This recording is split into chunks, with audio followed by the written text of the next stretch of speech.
Well, back to a budget business now, and government's debt trajectory remains a cause for concern, despite the recently reported so-called tax overcollection and short-term tailwinds, which have helped cut the margin. So let's look at what the expectations are. Rapiwa, good morning.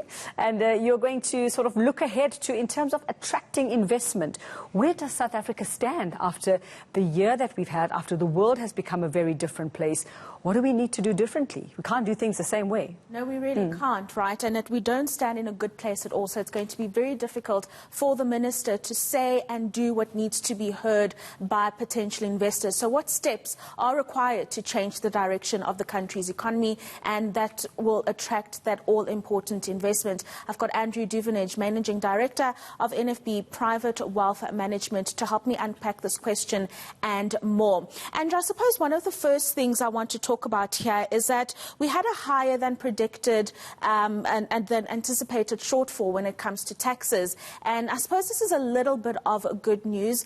Does it give the minister little room to manoeuvre in this year's budget? It is good news, but I think you've got to look back to where that number came from originally. Is in October, when the medium-term policy statement was put out, is there was a revision on what was expected in terms of tax collection, and it was a massively negative number, 300 billion rand worse than was being anticipated in February.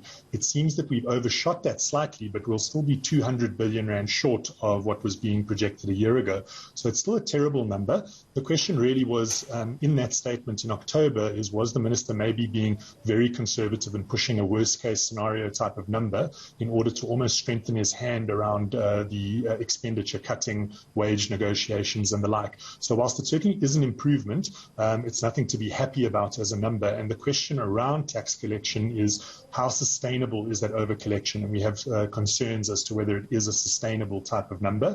There have been a couple of tailwinds which have been welcome, but whether those will be repeated going forward remains to be questioned. So unfortunately, on the revenue collection side of things, I think the minister's options are fairly limited. What we'll be looking for in this budget is, last year we were enthused by the fact that there was almost an admission that you're not going to be able to increase your tax yield by increasing tax rates further, and we're hoping that there isn't a reversal on that position, because we believe that the economy just simply cannot sustain it on the revenue collection side of things. Right. So then when we start to develop a recovery strategy in terms of economic growth and attracting investment, how does the minister and his team begin to do that?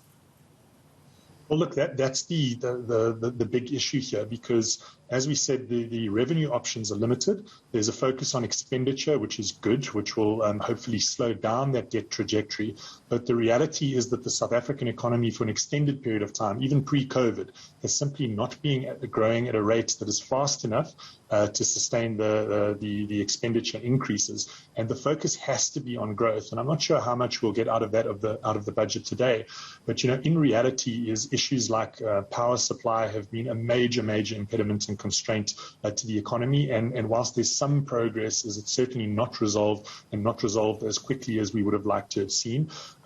Policy uncertainty, once again, remains a major impediment, and regulation as a concept is, if you look at the issuing of spectrum, it's been sort of highlighted in a number of budgets and in speeches by the president and the minister, and yet it still remains unresolved. The issue of once empowered, always empowered in the mining sector is a concern, because it does affect investment, and mining specifically is an area that really we should be focusing on. If you look at global recovery post-COVID, a huge amount of that is going to be focused around infrastructure spend. That infrastructure spend will demand resources, and South Africa is quite well positioned to satisfy that demand. So we need to do everything that we can to allow the mining houses and international mining companies to invest and invest with confidence, so that we can take advantage of that. And then outside of that, things like skills shortages remain a significant challenge. There was recently the critical skills shortage list has been put forward, but once again, it took a really long time to get to that point, and there has been some disappointment as to what's come out of that document. Apparently, there's a significant shortage of campsite managers and chefs in South Africa, and really that seems not to be what we should be focusing on. And then finally, labour market flexibility remains an impediment, and the net effect of all of this is that business business confidence is at a low, which we haven't seen since the mid-'80s, which was, towards the end or the dying stages of the apartheid government. And that's not a great statistic that's where business confidence is. So we would like to see, the minister and the president have spoken about structural reforms for some period of time, but it just seems that the progress is significantly slower than we would like. And the problem as to where you started is the debt trajectory doesn't allow us the luxury of huge amounts of time to sort of work through these structural changes. There needs to be radical change and seismic shifts in the way that government is approaching this.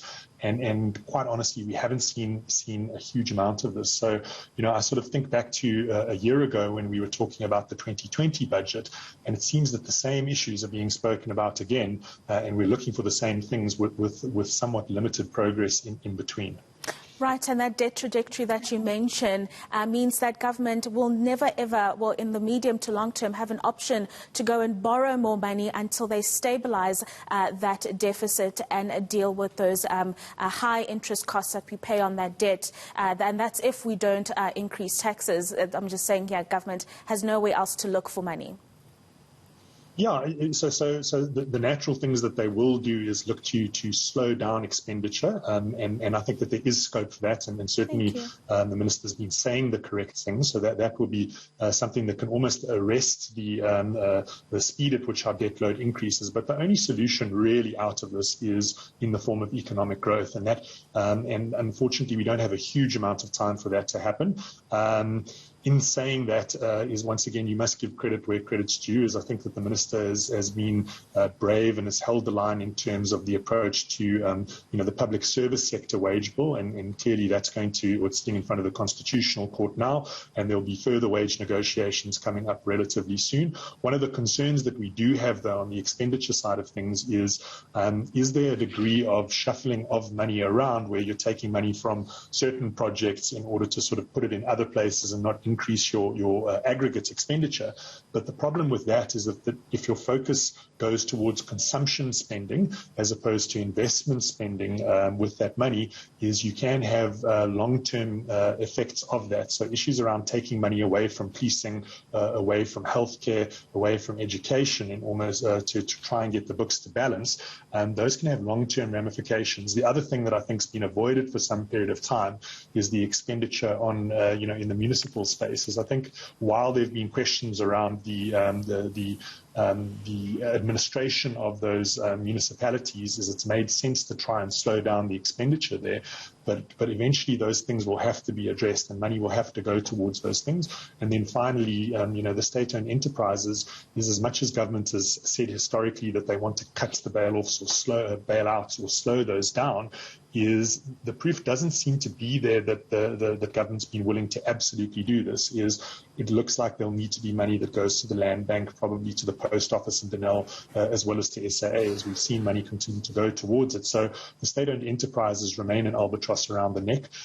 So the expenditure side of things, the point being that there are limits to what government can do. It can't cut that far, and I think it's doing its best on the expenditure side of things. But if you're not going to get much more tax revenue, and we think that tax revenue number will stay low for quite some time, is the impacts of COVID in terms of residual unemployment, in terms of lower numbers of businesses, will be felt for a period of time. But if your income's not going to increase dramatically and your expenditure, really there are limited options in terms of decreasing it, the only solution is through economic growth, and time is running out. So we'd desperately like to see acceleration of the things that are being spoken about, because it all comes down to implementation. And this has been the historical criticism, is that it's not that the intention is not correct, it's really around the implementation. Yeah, thank you very much for those insights. That is Andrew Duvenage, Managing Director at NFB Private Wealth Management, saying the only solution here is economic growth, and time is running out.